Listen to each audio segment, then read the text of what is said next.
Hi Pisces! Welcome po sa ating channel at ito ay inyong Ma'am Tika Bay Tarot reading for June 2024. Please be reminded po kung nakaresonate kayo, comment down. Kung hindi kayo nakaresonate, ibigay niyo po sa ipa kasi channel reading po ito.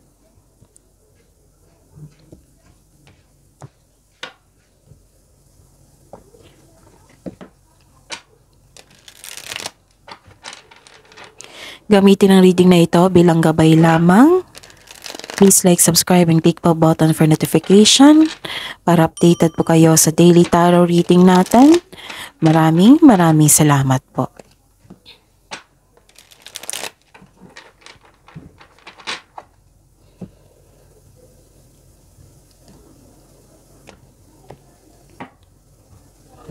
Spirits Guide, mga ganap po ngayong June 2024 para po kay Pisces. I need 3 cards po.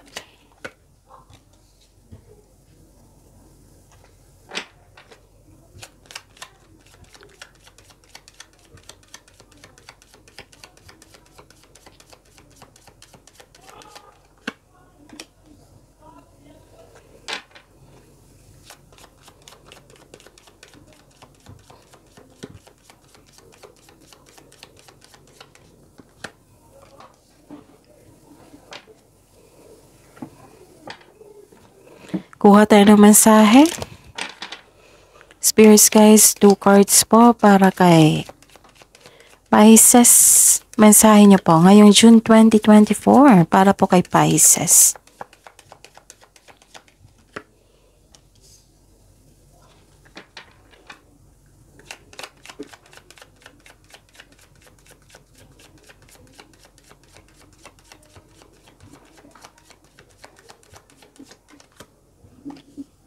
Okay.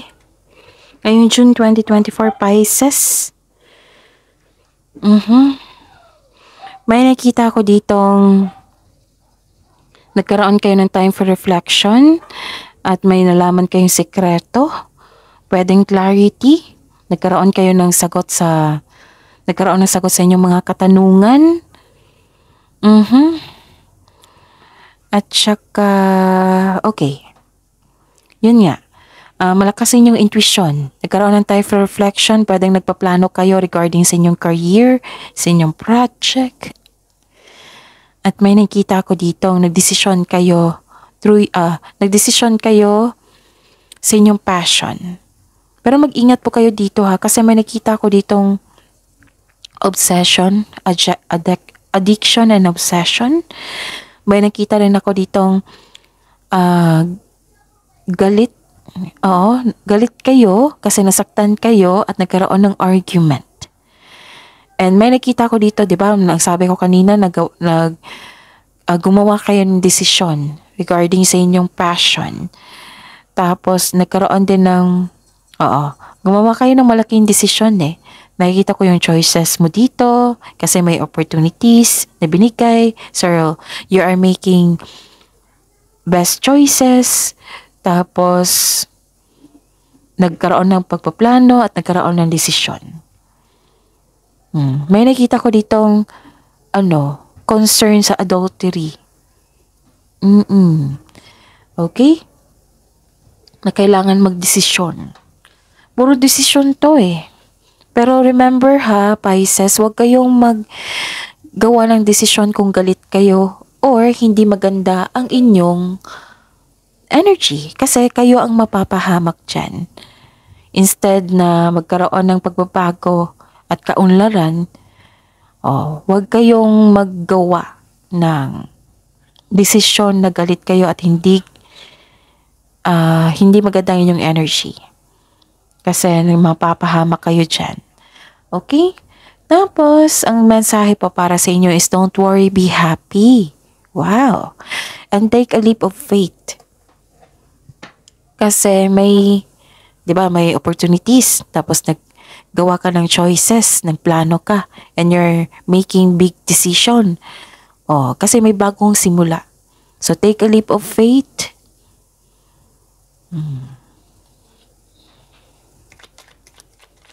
Hindi ka takot sa pagbabago dito, Pisces. Spirits guide, ano po ang energy ni Pisces ngayong June 2024?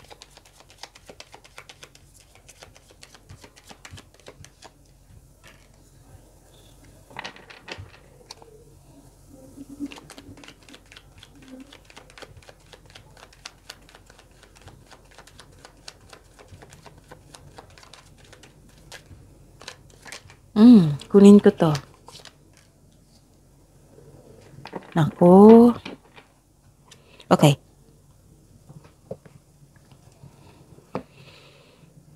By the way, Pisces, sa mga suki ko dito, nais kong ipaalam sa inyo na open na po yung June 2024 Monthly Gabay Tarot reading niyo po. Oo, PM niyo po ako for schedule, okay? At sa mga bago dito na gusto magpo-personal reading, ito po yung video niyo. Sa baba niyan may nakasulat na Cancer for June 2024.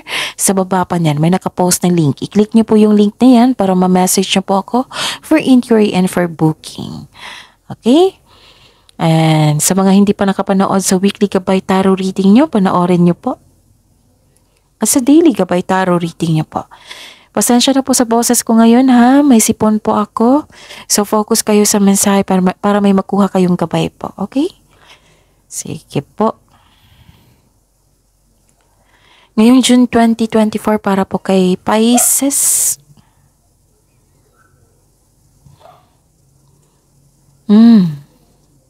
Nakikita ko dito na nagkaroon ng disconnection sa isang tao kasi parang may tampuhan ako nakikita, di ba? May sabi ako dito, galit kayo sa isang tao kasi nasaktan ka. Oh, nagkaroon ng argument, so nagkaroon ng disconnection. Pwede din disconnection from your, nawalan ka ng, anong tawag dito? Nawalan ng gana.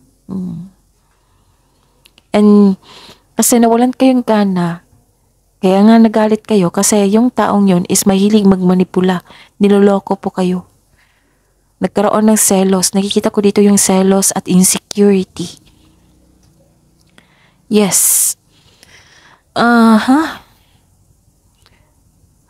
Sabi po dito na kailangan nyo mag-connect sa inyong intuition.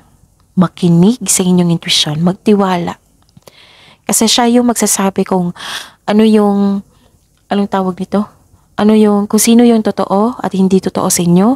Kung may naganap na hindi mo alam, malalaman mo. At siya yung magsasabi sa inyo na kung ano yung susunod na hakbang patungo sa success, sa tagumpay. So, importante talaga mag-connect sa inyong intuition. Okay, discuss ko. So, para sa mga bago dito na hindi alam kung paano mag-connect sa inyong intuition. Paano mag-connect sa inyong intuition? Please be reminded po, iba-iba po kasi tayo ng pag-process niyan. Okay? Yung iba nag-long walk, yung iba nagbiyahe, nakatitig sa dagat habang nasa baybay. Pwede rin yan. Tapos, kung pakiramdam mo naguguluhan ka, na hindi ka makapag-meditate, hindi ka makapag-isip ng mabuti, simulan mo na sa grounding, Pisces. Kung yun ay komportable ka, simulan mo sa grounding. Grounding. Si Earth po ang magbabalanse sa inyong energy. Kahit sa bakuran lang po, magpaa kayo. Barefoot walking. Barefoot, pwede magtayo lang kayo, magpaa. And meditate. Connect kayo sa sarili, sa Earth, sa nature. Usually, ginagawa po ito ng umaga. Yung walang ingay ng radyo, TV, tao, sasakyan. Kung maaari po ha, pakinggan mo yung ingay ng nature. Yung ingay ng mga puno, mga ibon, at magkaroon ng breathing exercise. Breathe in and breathe out. Appreciate mo yung breathing mo. Kasi this is gift from God. Breathing is life. Connect ka sa inyong body. Sa inyong energy. Appreciate mo lahat ng bigay ng ating Panginoon. I-acknowledge mo. Tapos kung pakiramdam mo, unti-unting gumagaan ang iyong pakiramdam, ask one question. Magtanong kayo ng isang question. Kung may sasagot, that is your intuition.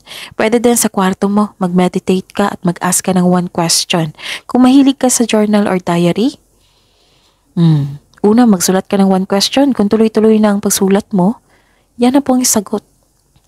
Yan na po. Nakakonect na kayo sa inyong intuition. Pwede din ito sa crafting ha, or painting. Kung tuloy-tuloy itong mga ginagawa mo sa crafting or painting, nakakonect na po kayo. Hanap ka ng comfortable place, yung hindi na kailangan gumasta. Yung methods of earthing o barefoot walking. Pwede din magtayo lang kayo dyan sa bakuran, yung sabi ko kanina. Kahit natural surfaces lang, like grass, sand, soil. Yung iba, mag-hiking, walking in nature. Yung iba, nag-gardening para makakonect sa kanilang intuition. Swimming in natural bodies of water, katulad ng dagat. Yoga, grounding exercise, yung kanina, yung sinabi ko na meditation. Okay? Yan. Okay. So, nagkaroon ng blockages sa inyong intuition, mag-connect kayo sa inyong intuition. Tapos, nakita ko dito na some of you wala lang believe sa sarili kasi disappointed kayo. So, it's time to reconnect sa inyong sarili at sa inyong intuition. Redirect your energies. Huwag mawalan ng pag-asa. At nakikita ko dito na may concern. Nasaktan ka kasi. May naulit na namang nangyari. Pero sa ngayon, binibigyan mo yung sarili mo na i-embrace yung sadness at sakit na katotohanan dahil paulit-ulit na lang yung nangyari. And this card tells you to accept and free yourself from sadness and pain. Yan yung pinaka-importante. Namnamin mo yung sadness and embrace. Let go. Huwag niyo kalimutan i-let go. Free yourself. Okay? Pagalingin mo at palayain mo ang iyong sarili. Pwede sa dalawang issue to sa pag-ibig at sa career or money. Yung heartbreak sa pag-ibig, tumitimbang sa inyong isipan ngayon. Nabibigatan kayo. May third party issue dito. Pwede din ganap ito sa isang relasyon, sa family, sa kaibigan. You're broken-hearted. Ang sabi po ng card nyo dito, huwag kayo magpadala sa matinding lungkot. Pwede din ito sa career and money po. Malungkot kayo ngayon sa buhay karera. Pwedeng end of contract, job loss, or nakatanggap ka ng hindi magandang balita. And may nakita ko ditong away sa kasamahan nyo po. Hindi ka na komportable sa inyong workplace. Pero sabi po dito ng card nyo po na kailangan nyong i-process ang loss and allow yourself na i-heal ang inyong sarili kung gusto mo nang move forward in a new direction. So, yun take time, focus kayo sa makontrol nyo pa. Huwag kayong mag-focus sa hindi nyo makontrol. Focus on healing. You don't deserve na magkaroon ng suffering. Okay? So, heal yourself. Free yourself.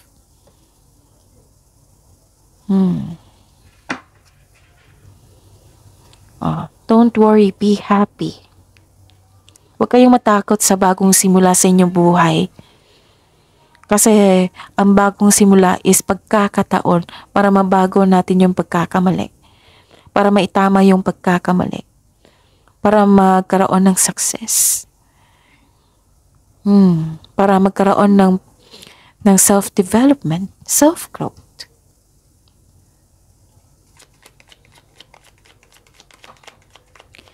Career and money po ni Pisces ngayong June 2024.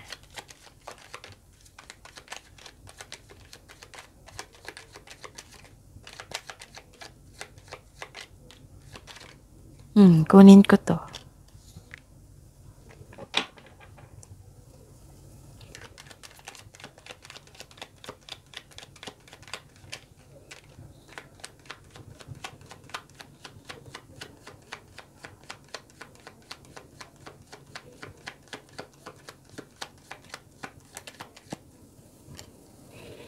Okay.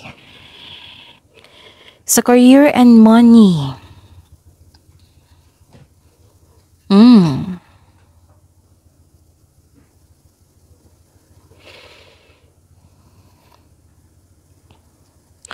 May nakita ko dito na nagkaroon ng hindi pagkakaisa, nagkaroon ng disbalanse. Some of you are pushing for results. Okay?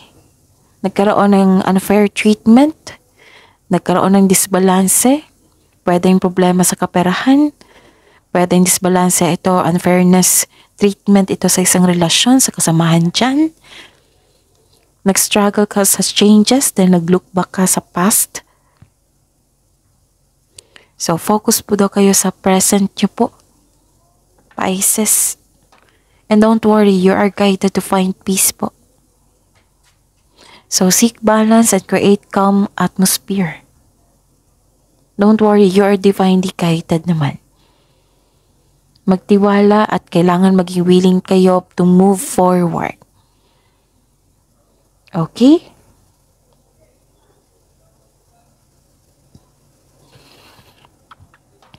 Nakikita ko dito na nagkaroon ng leadership, intellectual ambition, you want to win at all costs, ginagamit mo ang katalinuhan o lohika para makamit ang tagumpay, gumagawa ka ng aksyon upang manindigan. So, kailangan nyo mag-connect sa inyong intuition, okay? Trust your intuition. Trust your intuition, magtiwala sa inyong boses. Okay? Gumagawa ka dito ng logical action, logical na action sa inyong mga layunin, sa inyong proyekto, sa inyong trabaho. At may nakita kong promotion dito, nakatanggap ka ng promotion o pagkuha sa isang tungkulin upang mamuno. Diba? May sabi ko kanina, leadership.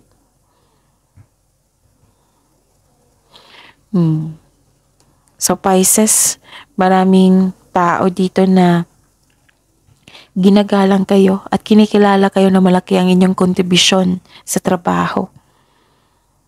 Tapos may parating po dito na mabuting balita sa mga legal na usapin. Okay?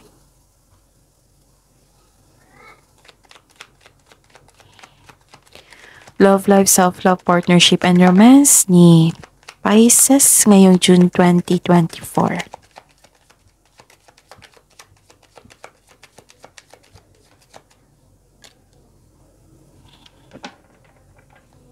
And the clarification po.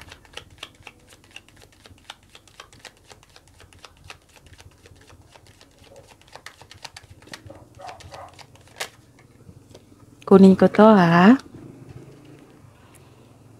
Okay. Pisces. May nakita ko ditong you are focusing on luck.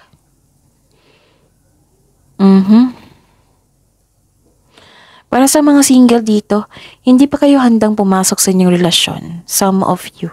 Kasi may trauma. May trauma akong nakikita dito. Pwedeng sa past love mo ito. Nahihirapan ka magtiwala sa inyong sarili at sa inyong kapwa. Nagsabi ng card dito na mag-move on po daw kayo. Let go mo yung worries mo at patawarin mo yung sarili mo. Para sa mga may relasyon, sa buhay mag-asawa. Okay. Kailangan nyo mag-usap dito. Give up your worries. Kasi isa sa inyo hindi maka-move on kasi nagkaroon ng toxic traits. Nauubusan ka ng pag-asa.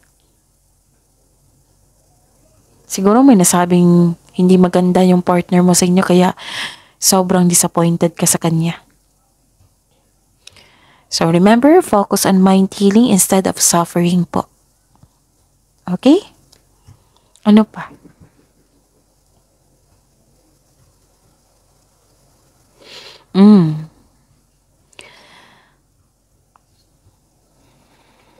Okay. Parang may tampuhan dito regarding sa money. Kasi yung isa napagasta. Oo, kailangan kontrolin ang inyong kaperahan dito at inyong magkaroon ng pagbalanse sa inyong relasyon. Mag-usap talaga, magkaroon na kayo ng honest conversation at please be reminded, kung magkaroon ng honest conversation, kailangan ang focus nyo is magkaayos kayo, magkaroon ng adjustment. Hindi yung kung sino yung tama at mali sa inyo at kung sino yung panalo sa inyo at talo. Okay? Tapos may tao dito na manuloko, oh. Nakikita ko na may gustong kunin sa iyo. So, tingnan natin kung may repeating number.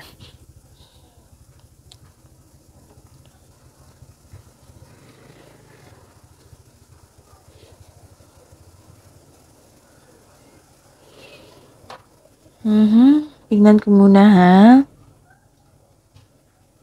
Okay. Wala po.